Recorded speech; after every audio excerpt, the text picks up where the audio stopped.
సామాజిక న్యాయ బస్సు సాధికార యాత్ర ఈనాటి ఈ వ్యూహానికి, ఈ బహిరంగ సభకి కారణమైనటువంటి ఇక్కడ రేపు ఎన్నికల్లో నిలబడబోయే మీ అందరి అభిమాన నాయకుడు త్రిమూర్తులు గారు, ఇఫ్ ఎనీ సోషల్ మీడియా, వీరితో పాటు దాదాపు ఒక 2 కిలోమీటర్లు ఒక ఊరేగింపుగా 4 కూడలలో చేరి ఇటు చూసినా జనమే, ఇటు చూసినా జనమే, ఇటు చూసినా జనమే, వెనక కూడా వింటున్నటువంటి జనం, మాతో ప్రయాణించినటువంటి ఊరేగింపులో జనమే.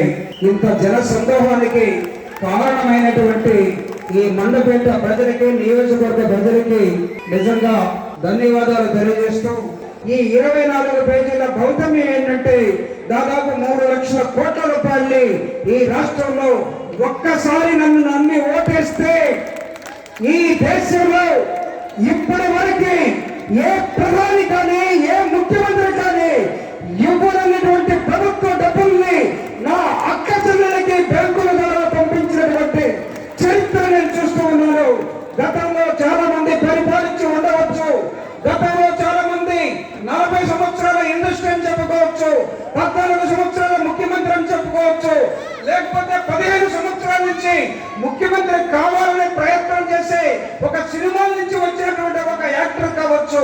కానీ 9 సంవత్సరాల్లో ఈ రాష్ట్రంలో ముఖ్యమంత్రి ఈ రాష్ట్ర ప్రజలకి ప్రభుత్వాన్ని, ఇది ప్రభుత్వం మీదే.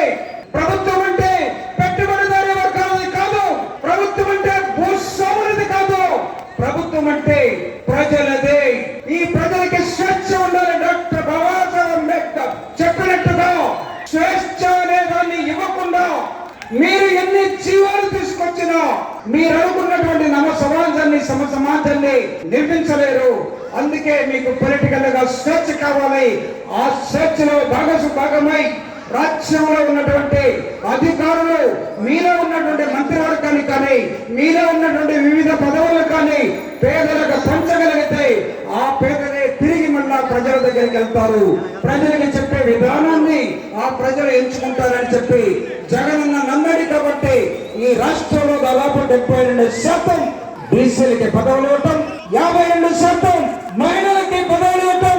నిన్నగాక మొన్న మహిళా బిల్లు పార్లమెంట్ లో ఇదిగో ఈ మేడం గారు పెట్టి ఉండవచ్చు, ఈసారి పెట్టి ఉండవచ్చు, కానీ దీనికన్నా 1 సంవత్సరం ముందే ఈ రాష్ట్రంలో మహిళలకి ఎక్కువ ఉన్నత అధికారాలు ఇచ్చినటువంటి వ్యక్తి ఈ దేశంలో ఎవరైనా ఉన్నారంటే అది జగన్మోహన్ రెడ్డి ఒక్కడే అనేది ముందుగా కనపడుతూ ఉన్నది.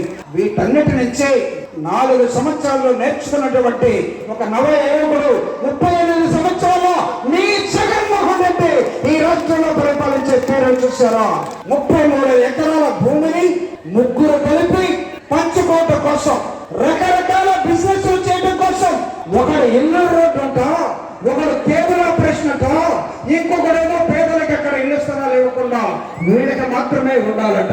మీరు నేలని జయించగలరేమో కానీ ప్రజల్ని జయించలేక 2019లో ఓడిపోయారు. కానీ 9 సంవత్సరాలు తిరిగి ప్రజల్ని జయించినటువంటి జగన్మోహన్ రెడ్డి గారు ఈ రోజు రాష్ట్రంలో ఉన్నాడు. ప్రజల హృదయాల్లో ఉన్నటువంటి జగన్మోహన్ రెడ్డి గారు ఈ రోజు రాష్ట్రంలోకి వచ్చాడు. పేద ప్రజలు ఈ రాష్ట్రంలో ఇంగ్లీష్ మీడియం చదవకూడదట, పేదలు ఇంగ్లీష్ మీడియం చదివితే తెలుగు చచ్చిపోతుందట.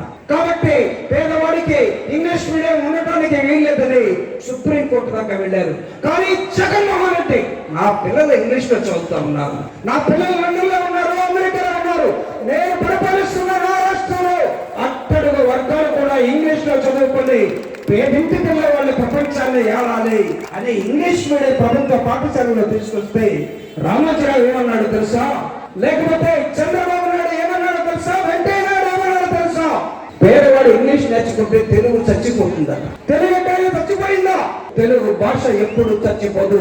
జగన్మోహన్ రెడ్డి గారికి మీరు కాళ్ళకి బంధాలు వేయాలని చూస్తే రాబోయే ఎన్నికల్లో పేద వర్గాలు మొత్తం ఒక్కటై, ఇదిగో ఎక్కడ ఇది మండపేట, మండేపేట చెప్పాలి మీరు. ఇది మండపేట లేకపోతే మండేపేట.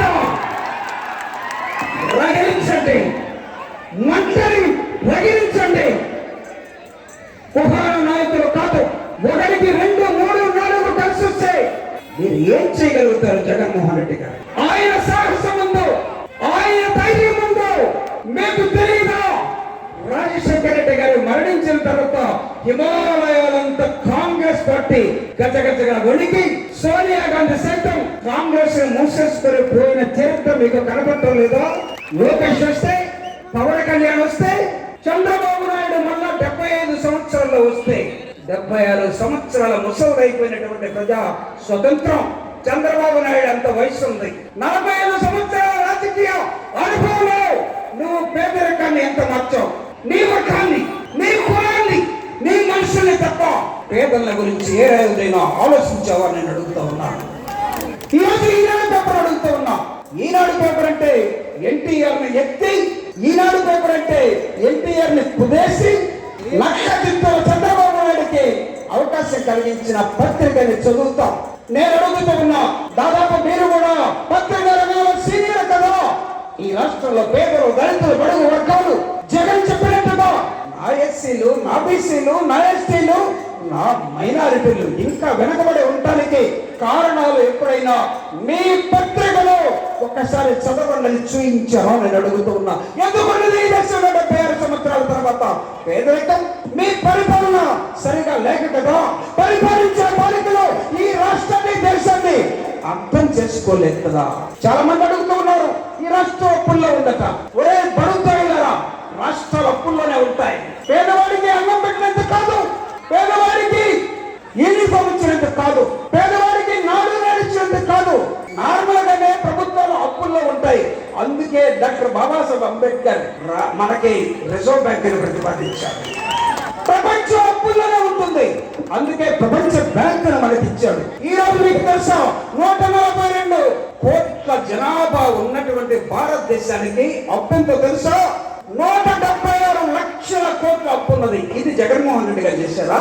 కేంద్రంలో చక్రం తిప్పారు అనుకునే ఓ చంద్రబాబు నాయుడు ఈ దేశంలో ఉన్న అప్పుకి కారణం నువ్వు కదా, మోడీ కదా, గతంలో పరిపాలించినటువంటి మీ నాయకుడు కాదా నేను అడుగుతా ఉన్నాను. జగన్మోహన్ రెడ్డి గారు ఓటేసిన పుణ్యానికి అక్క చెల్లెమ్మలకి 10,000, 20,000, 30,000 ఇంటికి పంపిస్తా ఉంటే ఎంత పంపాడో తెలియదు వచ్చిన వాళ్ళకి తప్ప. ఈయన కూడా తెలియదు, ఆ పుస్తకం చూస్తే తప్ప ఈయనకి తెలియదు, నాకు తెలియదు. డైరెక్ట్ గా మీతో కనెక్ట్ అయిపోయి ఈ రాష్ట్రంలో కోటాను కోట్ల మందికి ప్రభుత్వం ఆదుకుంటున్నటువంటి ప్రభుత్వం ఈ దేశంలో ఎక్కడ లేదు. మోడీ దగ్గర లేదు, 29 రాష్ట్రాల్లో లేదు. ఏకైక నాయకుడుగా, మగాడుగా జగన్మోహన్ రెడ్డి గారు ప్రభుత్వం అంటే ప్రజలని భావించి చేస్తున్నటువంటి ఈ పరిపాలన అప్పులైపోయింది. అతనికి చేతగట్టం లేదు. ఇతను సైకో. నేను అడుగుతూ ఉన్నా, ఇతను సైకో అని ఏ డాక్టర్ అయినా ఒక సర్టిఫికెట్ ఇస్తే ఆ సర్టిఫికెట్ లో ఎప్పుడైనా ఎవరైనా ఈ టాబ్లెట్ నిందని ప్రిస్క్రైబ్ చేసినట్టుగా తీసుకొచ్చి చూపిస్తే రాజకీయాలు వదిలేసి వెళ్ళిపోతాం. దొంగల నాయకుడిని తండ్రి చనిపోయినా పేదలకు ఇచ్చిన మాట ప్రకారం నల్ల కాలంలో మా నాన్న కోసం 700 మంది చనిపోతే మీ ఇంటికి వస్తా, మిమ్మల్ని పలకరిస్తా, నా కుటుంబంగా చేసుకుంటారంటే ఆ నాయకుడిని మీరందరూ జైల్లో పెడితే జైలు నుంచి బయటకు వచ్చిన తర్వాత జగన్ని భుజాల మీద ఎత్తుకొని నువ్వే మా నాయకుడు అని చెప్పినటువంటి ఈ రాష్ట్ర ప్రజలకు తెలీదా జగన్ ఎలాంటి వాడు? మీరిప్పుడు జగన్ సైకోని, జగన్ అవినీతి పరుడని అంటే పేదవాళ్ళందరూ కాస్త పట్టడి అన్నం తింటూ ఉంటే, పేదవాళ్ళందరూ 30 లక్షల ఇళ్లు కట్టించుకుంటూ ఉంటే, పేదవాళ్ళందరూ ఈ రోజు ముందుకు వచ్చి నిజమైన నాయకుడు అంటే ప్రతిరోజు అబద్ధాలు వండి వచ్చి మీరు నమ్మండి అని మా మీద ఒక ప్రయోగం చేస్తా ఉన్నాడు. నీ ప్రయోగశాలకి చంద్రబాబు నాయుడు, నీ ప్రయోగశాలకి మిస్టర్ పవన్ కళ్యాణ్ ఈ రాష్ట్రం ప్రయోగశాల కాదలుచుకోలేదు. We are not elements, we are human beings. మేము మనుషులమే. అంబేద్కర్ ఇచ్చినటువంటి స్వేచ్ఛతో, తెలివితో మాట్లాడే మనిషి జగన్మోహన్ రెడ్డి గారి తరపున అవసరమైతే ఈ రాష్ట్రంలో ఉన్నటువంటి 1 కోటి మంది దళితులు, వారికి తోడుగా వచ్చే బీసీలు, జగన్నే అభిమానించే నాయకులు అందరూ కూడా తిరిగి మళ్ళా జగన్నే గెలిపించడం కోసం ఈ రోజు మీ ముందుకి బస్సు యాత్ర ద్వారా ఆయన చేసినటువంటి అనేకమైన అభివృద్ధి సంక్షేమ కార్యక్రమాన్ని ఒక్కసారి మీతో పంచుకుందామని. రాజకీయాన్ని నమ్మకపోతే మనం వ్యవస్థ ఎదుర్కోవాలి. డాక్టర్ బాబాసాహెబ్ అంబేద్కర్ బైబిల్ లాగా, పురాణం లాగా, భగవద్గీత లాగా రాజ్యాంగాన్ని రాస్తే పరిపాలించండి, ఎన్నుకోండి, మీకు ఓటిస్తే ఓటున్న వాళ్ళు ఎవరైనా ఉంటే ఒకసారి చేయొద్దండి. ఓటున్న వాళ్ళు అందరం ఉందా? ఎక్కడన్నా కొన్నామా?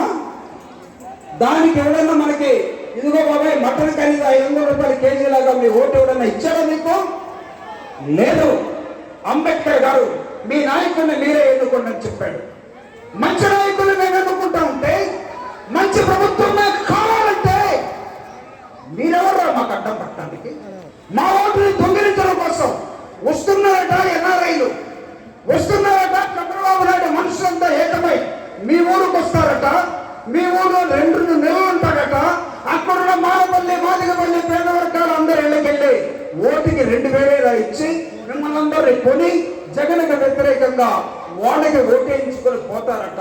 అప్పుడు వీళ్ళు మళ్ళా వచ్చి ఆ మిగిలిపోయినటువంటి 33,000 ఎకరాలని పంచుకుంటారట. దీనికోసమా డాక్టర్ బాబాసాహెబ్ అంబేద్కర్ మనకు ఓటించింది? కాదు. రాజకీయం శత్రు వైరుధ్యంతో ఉండదు. రాజకీయం అది ప్రతిపక్షమైన పాలకపక్షమైన మిత్ర వైరుధ్యాన్ని మాత్రమే కోరుకుంటుంది. మిత్ర వైరుధ్యం అంటే తెలుసా? అది ప్రజాస్వామ్యానికి ఒక గౌరవప్రదమైనటువంటి అంశం. దాన్ని ఈరోజు జగన్మోహన్ రెడ్డి గారు, మీరు నాకు ఓటేసినా ఓటేయకపోయినా, మీరు నన్ను ఆదరించినా ఆదరించకపోయినా, మీరు అర్హులైతే ప్రభుత్వ కార్యక్రమాలన్నీ మీ ఇంటికి వస్తాయని చెప్పి పంపించినటువంటి విధానాన్ని మీరు చూడండి ఒకసారి. మీ పిల్లవాడు చదువుకోవటం అభివృద్ధి కాదా? వాళ్ళు అడుగుతున్నారు. మొత్తం సంక్షేమంగా ఉంది, ఇంకా అభివృద్ధి ఎక్కడుంది అని అడుగుతున్నారు. ఒరే బాబు, మాకు ఇల్లుంటే దాని పేరు జగన్ సంక్షేమం అన్నాడు, కానీ దాన్ని మేము అభివృద్ధి అనుకుంటాం. అభివృద్ధి అనే దానికి ఒక నిర్వచనం ఉన్నదా చెప్పండి? చంద్రబాబు నాయుడికి 1,00,000 కోట్లు ఉండవచ్చు, అది అభివృద్ధి అందాం. బిల్ క్లింటన్కి కొన్ని వేల లక్షల కోట్లు ఉండొచ్చు, దాని అభివృద్ధి అందాం. పవన్ కళ్యాణ్కి కొన్ని 100 కోట్లు ఉండొచ్చు, దాని అభివృద్ధి అందాం. కానీ పేదవాడికి ఒక పండగ రోజు కొత్త చొక్కా, కొత్త ప్యాంట్ వేసుకొని ఇల్లు అలుక్కొని బిడ్డల మొత్తం హాయిగా పప్పన్నం పెరిగన్నం తింటే వాడికి ఆయన అభివృద్ధి. మీ అభివృద్ధులతో, మీ ఫామ్ హౌస్లతో, మీ బంగాళాలతో దయచేసి దేశాన్ని పోల్చవద్దు. అందుకే అమర్త్య సేన్ అంటాడు, ఈ ప్రభుత్వాలు ఏవైనా సరే ప్రపంచంలో ప్రజల కోసం పనిచేసే రాజకీయ నాయకులు ఒక ఆలోచనతో ఉండాలి. ఏమిటి ఆలోచన అంటే, ప్రభుత్వం మొత్తాన్ని కూడా పబ్లిక్ డిస్ట్రిబ్యూషన్ లోకి తీసుకురావాలి. పబ్లిక్ ఏది అవసరమైతే దాన్ని ప్రభుత్వమే సమకూర్చాలి. ఇంతకు ముందు తుఫాన్ వస్తే అంతా అయిపోయిన తర్వాత బస్సెస్ కూర్చొని స్తంభాలు నేనే వేసా, పూల మొక్కలు నేనే వేసా, ఉదు తుఫాను 5 విశాఖపట్నం నేనే కట్టా. ఇది కాదు. జగన్మోహన్ రెడ్డి గారు ముందుగానే అధికారులు పంపించి అక్కడ తుఫాను ప్రభావం ఎక్కడైనా ఉన్నట్టయితే మీరందరూ పని చేయండి అని చెప్తా ఉన్నాడు. ఇదంతా నేను ఎందుకు చెప్తున్నానంటే, పేదవాడు ముందు 3 పూట్ల అన్నం తింటే వాడికి అభివృద్ధి నేను అడుగుతూ ఉన్నా. ఈ దేశంలో ఇంకా 30 కోట్ల మంది ప్రజలు ప్రభుత్వ లెక్కల ప్రకారం 1 పూట అన్నం తినే వాళ్ళు బతుకుతూ ఉన్నారు. మిగతా 2 పూట్లు వాళ్ళకి ఎవిటెన్స్ కాదు, అన్నం దొరకటం లేదు. కానీ చంద్రబాబు నాయుడు, పవన్ కళ్యాణ్, లేకపోతే లోకేష్, వీళ్ళందరి దగ్గర కోటాను కోట్ల రూపాయలు మురుగుతూ ఉన్నాయి. అమర్త్య సేన్ చెప్పినట్టుగా ప్రజా సంక్షేమం అంటే ప్రజల కోసం ప్రభుత్వ డిస్ట్రిబ్యూషన్ జరగాలి. ఆ డిస్ట్రిబ్యూషన్ ఎక్కడైతే జరుగుతుందో ఆ దేశం అభివృద్ధి చెందుతుందని చెప్పాడు. దానికే ఆయనకి నోబెల్ బహుమతి వచ్చింది. దాన్నే జగన్మోహన్ రెడ్డి గారు ఈరోజు ఆచరణలో పెట్టి ముందుకు తీసుకెళ్తా ఉన్నాడు. ప్రతి వాడు అమ్మఒడి కానీ, లేకపోతే ఆసరా కానీ, లేకపోతే జగన్ల ప్రోగ్రాం కానీ, ఇవన్నీ కూడా ఇళ్లకు వస్తూ ఉంటే మా వైఎస్ఆర్ కాంగ్రెస్ పార్టీ నాయకులే మాకు తెలియకుండా ఇళ్లకు పోతారని మేము జెర్సీ కొడతా ఉంటే, నాయకుడు కూడా నాకు చూపిస్తే బాగుండని మేము అనుకుంటా ఉంటే, మీరెవరా మధ్యలో జగన్మోహన్ రెడ్డి గారు అంతా పనిచేశాడు, ఆయన ఓడించడం అనే నినాదాన్ని తీసుకురావడానికి. అందుకే ఒక నినాదాన్ని ఈ రాష్ట్రంలో పేద వర్గాలుగా ఉన్నటువంటి ఎక్కడైనా చరిత్రలో ఏ నాయకుడే సరే, including communist, including socialist, Jayaprakash Narayana కానీ ఎవడైనా నా ఎస్సీలు, నా బీసీలు, నా ఎస్టీలు, నా మైనారిటీలు అనే నినాదాన్ని ఇచ్చారా? ఇది కూడా జగనన్న ఆలోచన నుంచి పుట్టినటువంటి నినాదాన్ని వైఎస్ఆర్ కాంగ్రెస్ పార్టీ ఎస్సీసీలుగా ముందుకు తీసుకెళ్తా ఉన్నాం. జగనన్న ఆలోచన విధానం వర్తిల్లాలి. చేతనైతే అక్కడ ఉన్నటువంటి పత్రికలందరూ కూడా రాసుకునే వాళ్ళు కానీ, తీసుకునే వాళ్ళు కానీ చెప్పండి ఒకసారి, జగనన్న ఆలోచన విధానం వర్తిల్లాలి ఈ రాష్ట్రంలో. ఏమిటి ఆలోచన విధానం? నా పిల్లల వలె నా వలె ఈ రాష్ట్రం కూడా బాగా ఎదగాలి, చదువుకోవాలి, ప్రతి వాడు మాట్లాడేది, ప్రతి వాడికి స్వేచ్ఛ ఉండాలి, ఈ రాష్ట్రం అంటే ప్రభుత్వం అంటే ప్రతి వాడిది అని చెప్పే క్రమంలో ముందెళ్తున్నటువంటి జగనన్నకి అండగా ఉంటామని కదిలి వచ్చినటువంటి నలుమూలల నుంచి వచ్చినటువంటి ఈ వేలాది మంది జనానికి అందరికీ జై భీములు తెలియజేస్తూ, మీరందరూ రాబోయే ఎన్నికల్లో మీరందరూ కూడా రేపు జరగబోతున్న ఎన్నికల్లో ప్రధానంగా ఒక అంశాన్ని గుర్తుపెట్టుకోండి. అంబేద్కర్ వాదులు ఎవరైనా ఉన్నా సరే, చంద్రబాబు గారు ఆలోచనలో ఎవరైనా ఉన్నట్లయితే రేపు రాబోయే జనవరి 26వ తేదీ నాడు ఈ మండపేటలో ఒక వినూత్నమైన ప్రోగ్రాం జరగబోతూ ఉన్నది. అది అనురాధ గారితో లేకపోతే అది ఘోష్ గారితో నాతో కాదు, ఇదిగో అగ్రవర్ణము అని చెప్పుకున్నటువంటి ఈయనతోటి రెండు విగ్రహాలని, అంబేద్కర్ విగ్రహాన్ని, బాబా జగజ్జీవన్ గారి విగ్రహాన్ని ఇదిగో ఈ సెంటర్ లో కౌన్సిల్ లో పెట్టి ప్రభుత్వంతో మాట్లాడి తన సొంత డబ్బులతోటి ఈ రెండు విగ్రహాల్ని ఎక్కడో మాలపల్లిలో మాదిగపల్లిలో కాకుండా నగరం నడిపోతున్నా మీరు వచ్చేటప్పుడు పోయేటప్పుడు భారత రాజ్యాంగ నిర్మాత డాక్టర్ బాబాసాహెబ్ అంబేద్కర్ కి సెల్యూట్ కొట్టాల్సిన అవకాశాన్ని కల్పిస్తున్నటువంటి తిరుమూర్తుల గారిని మీరందరూ కూడా గెలిపించాలని, అది పాయిస్తమో ఆయన ఆలోచన విధానమో లేకపోతే జగనన్న చెప్పినటువంటి అంశమో మాకు తెలియదు, కానీ అంబేద్కర్ ని జగజ్జీవన్ గారిని ఆవిష్కరించే రోజు పిలవగలిగితే సమయం ఉంటే నేను కూడా ఆ రోజు వస్తాను ఇక్కడికి. రేపు జనవరి 24వ తేదీ నాడు 125 అడుగుల ఎత్తైనటువంటి ఒక విగ్రహాన్ని విజయవాడ నడిబొట్టులో జగనన్న ఆవిష్కరించబోతా ఉన్నారు. అంబేద్కర్ దేనికి ప్రతీక? అంబేద్కర్ దేనికి ప్రతీక చెప్పమని చంద్రబాబు నాయుడు అడుగుతా ఉన్నా. అంబేద్కర్ దేనికి ప్రతీక చెప్పమని పవన్ కళ్యాణ్ అడుగుతూ ఉన్నా. అంబేద్కర్ దేనికి ప్రతీక ఏమీ తెలియనటువంటి లోకేష్ అడుగుతూ ఉన్నా చెప్పమని. కాబట్టి మిత్రులారా, రేపు జరగబోయే ఎన్నికల్లో జగనన్న ఆలోచన విధానం ప్రకారం ఆయన ఇచ్చినటువంటి ఈ వ్యక్తిని తిరిగి మళ్ళా గెలిపించడం కోసం ఒక్కదు రెండు చేతులెత్తి దండం పెట్టు దండం పెట్టు. తిరుమూర్తుల గారు మీకు నిరంతరంగా దండం పెడుతూ ఉన్నాడు. సంస్కారానికి ప్రతి సంస్కారం ఏంటయ్యా? మీరు పెట్టరా ఆయనకి. ఇది సంస్కారం.